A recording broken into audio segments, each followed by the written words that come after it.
ఆపదలున్నోళ్ళు ఎవలన్నా road మీద ఉంటే పెద్ద పెద్ద లీడర్లు తమ కార్లల్లో అవ్వాలని ఎక్కిచ్చి కాపాడతారు. అగో అసోంటిది గీడ చూడుండ్రి. కాంగ్రెస్ లీడర్లు ఓ పసిబిడ్డ పానం పోయి రోడ్డు మీద ఉంటే అటు దిక్కు కన్నెత్తి కూడా చూడకుండా ఎట్లా పోతున్నారో. సర్కార్ దవాఖాన్లా డాక్టర్లు చేసిన పట్టింపు లేని పనులతోని ఈ పసిగుడ్డు పానాలు గాల్ల కలిసినాయి. మాకు న్యాయం చేయుండ్రి అని మంత్రులు చేస్తున్న ర్యాలీకి అడ్డంగొచ్చిండ్రు. నవమాసాలు మోసిన బంగారం అసోంటి బిడ్డను పొట్టన పెట్టుకున్నారు ఈ డాక్టర్లు. వాళ్ళ మీద చర్యలు తీసుకోండి అని వీళ్ళు అడుగుతుంటే మంత్రులు కాదు కదా, కాంగ్రెస్ కార్యకర్తలు కూడా వాళ్ళ దిక్కు చూడకుండా పోయినరు. మరి పోలీసులన్నా ఏం జరిగింది, ఎట్లా జరిగింది అని అడిగి మంత్రులకు ఆ ముచ్చట చెప్పి వాళ్ళకి ఆదుకునే ఉపాయం ఏమన్నా చేయాలి కదా. కానీ చూడుండ్రి ఎట్లా చేసిండ్రో. మంత్రుల ర్యాలీకి అడ్డం వస్తారా? నడువుండ్రి ఇక్కడ నుంచి, పాప సచ్చుడు లేదేం లేదు, ముందైతే ఇక్కడ నుంచి వెళ్ళిపోండ్రి అని లొల్లి చేస్తున్నోళ్లను ఈడ్చి వారేసిండ్రు. అయినా కూడా జీవిడ్చిన పసిగుడ్డును బాహుబలి తీరుగా చేతులలో పట్టుకొని మంత్రులకు చూయిస్తుంటే మంత్రులు పొంగిలేటి, సీతక్క, కొండా సురేఖలు చేతులు ఊపుకుంటా పోయిండ్రు తప్ప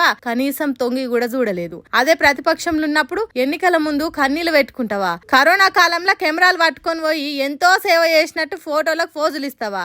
అంత మంచి గుణం ఉన్నదానివే అయితే ఇప్పుడు ఎందుకు మా దిక్కు చూడలేదు? అధికారం ఉన్నప్పుడు ఓ తీరు, ప్రతిపక్షంలో ఉన్నప్పుడు ఇంకో తీరా? ప్రజల కష్టాలు కనిపించవా మంత్రి సీతక్క అనుకుంటా ఈ వీడియోలను సోషల్ మీడియాలో తిప్పుతున్నారు ములుగు పబ్లిక్.